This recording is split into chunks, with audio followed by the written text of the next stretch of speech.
Hammaga assalomu alaykum. Darslarimizni davom ettiramiz. Demak, bugungi darsimizda Google Sheets API'ni chaqirib, undagi ma'lumotlarni o'qib olish va unga ma'lumot qo'shishni ko'rib chiqamiz.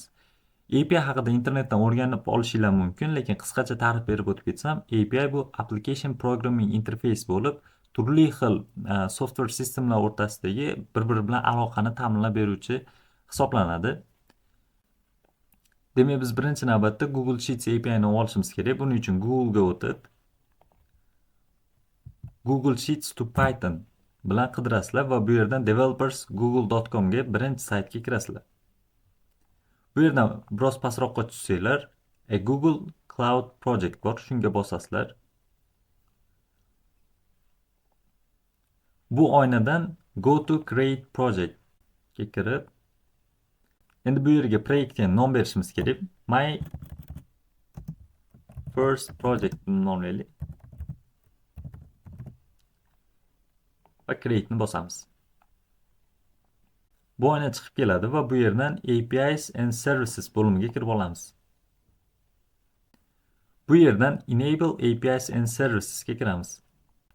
Biz bu yerdan Google Sheets API'ni topib olishimiz kerak bo'ladi. Mana bu yerda Google Sheets API mavjud va qolgan API'lardan ham foydalanishingiz mumkin.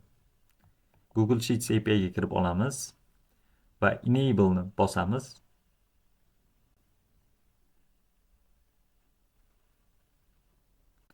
Bizga bu oyna ochiladi. Bu yerdan chap tomondagi OAuth Consent Screen shu bo'limga kirib olamiz. Va bu yerdan External ni bosib Create ni bosamiz. Biz bu yerda registratsiya qilishimiz kerak. Bu yerga My First Project deb yozamiz. Va o'zingizlarni emailinglarni kiritishinglar kerak bo'ladi.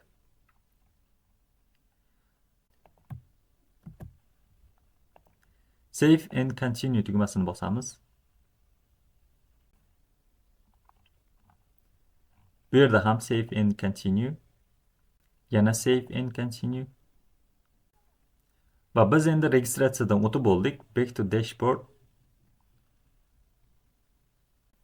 Keyingi navbatda Credentials bo'limiga o'tib olamiz.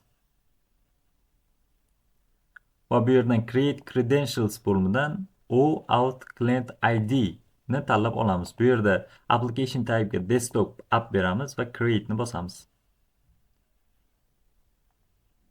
Mana bu yerda JSON fayl paydo bo'ladi va buni yuklab olishimiz kerak. JSON fayli yuklab olindi. Endi bundan chiqib ketsak bo'ladi. Keyingi navbatda Google Sheets API deb nomlangan faylimizga hozirgi yaratgan JSON faylimizni olib kelib qo'shishimiz kerak. Buning uchun Downloads bo'limiga kirsak, eng yuqorida bizda hozirgi JSON fayl turgan bo'ladi. Buni Google Sheets API faylimizga yuklashimiz kerak. Buni nomini o'zgartirib olaylik. Credentials nomlaylik. Yaratildi. Google Sheets API ga olib kelib qo'shamiz. Mana bizda qo'shildi.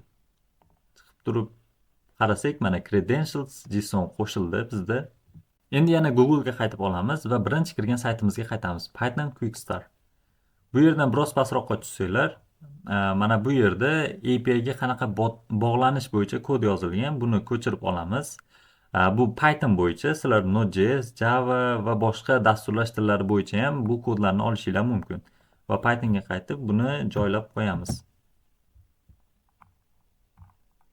Mana bu yerga kelsanglar, sizlarda katta ehtimol bilan xatolik berish kerak. Sababi bu modullarni sizlar oldin yuklab olmagansizlar. Bularni yuklab olish uchun ikkita yo'li bor. Birinchisi PyCharmning o'zidan, ikkinchisi terminaldan. Biz PyCharmning o'zidan yuklab olamiz. Buning uchun eng pastiga mana bu yerga kelib bosamiz va Manage Packages bo'limini ochib olamiz. Bu yerdan Google deb qidirasizlar. Google. Va mana bu yerda sizlarda Google ga tegishli bo'lgan packagelar chiqib keladi. Ulardan bir nechtasini yuklab olishinglar kerak bo'ladi. Birinchisi Google API Python Client. Buni yuklab olasizlar. Keyin Google Auth HTTP Lib 2 mana buni yuklab olishinglar kerak bo'ladi va oxirida Google Auth Lib degan packagelarni yuklab olishinglar kerak bo'ladi. Ya'ni mana shu 3 tasini yuklab olasizlar va mana bu yerdagi modullarni hammasi ishlaydigan bo'ladi. Keyingi navbatda mana bu URL hisoblanadi. Bu yerdan read only so'zini o'chirib tashlaymiz, chunki biz Google Sheets'ga ma'lumot qo'shishimiz ham mumkin. Endi mana bu yerda qaysi fayldan foydalanmoqchiligimizni berib ketishimiz kerak bo'ladi. Buning uchun yana Google ga qaytib, birorta bir Google Sheet yaratishimiz kerak bo'ladi. Men avvaldan yaratib qo'yganman. Example data deb nomladim. Bu yerda name va grade'lardan tashkil topgan Google Sheet yaratdim. Endi bundan foydalanish uchun mana bu yerdagi keyni ko'chirib olishimiz kerak bo'ladi. Mana bu yerdan mana bu yergacha ko'chirib olinadi va buni bu yerga yozib qo'yamiz. Keyingi navbatda bizda range kerak emas. U range'ni o'zimiz yozamiz. Buni o'chirib tashlaymiz. Endi mana bu yerdagi ma'lumotlarga o'zgartirish kiritmaymiz. Sababi bu yerda biz yaratgan API ga bog'lanish uchun kodlar berilgan. Bizni o'zgartirishimiz kerak bo'lgan narsa mana bu yerdagi ma'lumotlar, ya'ni try ichidagi ma'lumotlar hisoblanadi. Endi bu yerdan mana bu yergacha bo'lgan ma'lumotlar bizga kerak emas. Bularni o'chirib tashlaymiz va bu yerda range ni berib ketishimiz kerak.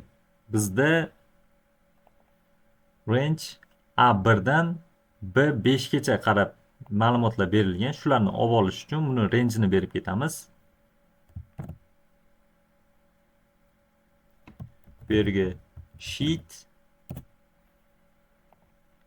raqami 1, sheet 1 raqamini beramiz.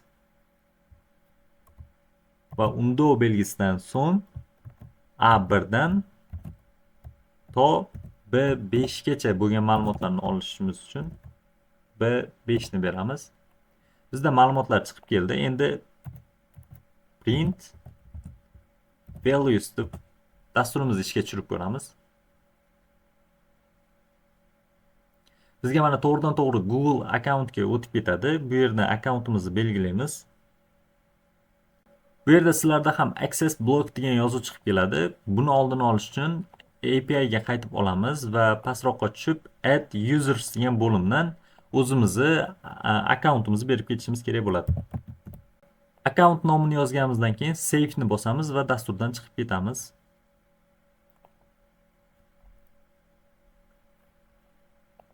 Va endi dasturimizni qaytadan ishga tushirsak va akkauntimizni belgilaymiz. Bu yerdan continue va pastga tushib continue ni bossak dasturimiz ishga tushadi. Endi mana bu yerda autentikatsiya tasdiqlandi degan ma'lumot chiqib keladi. Endi dasturimizga qaytadigan bo'lsak, mana bizdagi ma'lumotlar bu yerga chiqib keldi. Endi Google Sheets ga o'tadigan bo'lsanglar, xuddi shu ma'lumotlar endi bizning dasturimizda ko'rinyapti.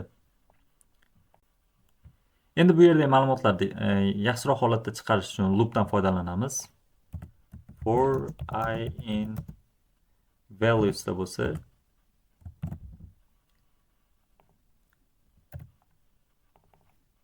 print I ni beramiz. Mana bizga ma'lumotlarimiz chiqib keldi. Biz faylda ma'lumotni o'qib olishni ko'rib chiqdik. Kelinglar endi faylga ma'lumot yozishni ko'rib chiqamiz. Mana bu yerda ma'lumot qo'shish kodini yozib oldim. Birinchi navbatda user input deb o'zgaruvchi yaratdim va bunga user ma'lumot kiritsa, uni bizni faylimizga qo'shish kerak. Va sheet deb sheetni valuesiga update qilamiz. Spreadsheetni id'sini berib oldim. Range ga A ning elementlarini sanaydi. Unga plus birinchi yacheykaga ma'lumotni yozish kerak. Value input optionga user entered deb yozdim va bodyga user inputni kiritib qo'ydim. Endi bu ma'lumot bizni Google Sheet'imizga yozilishi kerak. Dasturimizni ishga tushirib ko'ramiz. Kelinglar Tom degan ma'lumotni yozib ko'raylik. Mana dasturimiz yakunlandi. Endi Google Sheet'ga o'tib ko'rsak, mana bizda Tom degan ma'lumot qo'shildi. Demak, bugungi darsimizni xulosa qiladigan bo'lsak, Google Sheets API ni chaqirib oldik, unga ulandik va ba'zi bir ma'lumotlarni o'qib ko'rdik, ba'zi bir ma'lumotlarni yozib ko'rdik. Demak, bugungi darsimiz shundan iborat edi. Hammaga rahmat. Keyingi darslarimizda ko'rishguncha.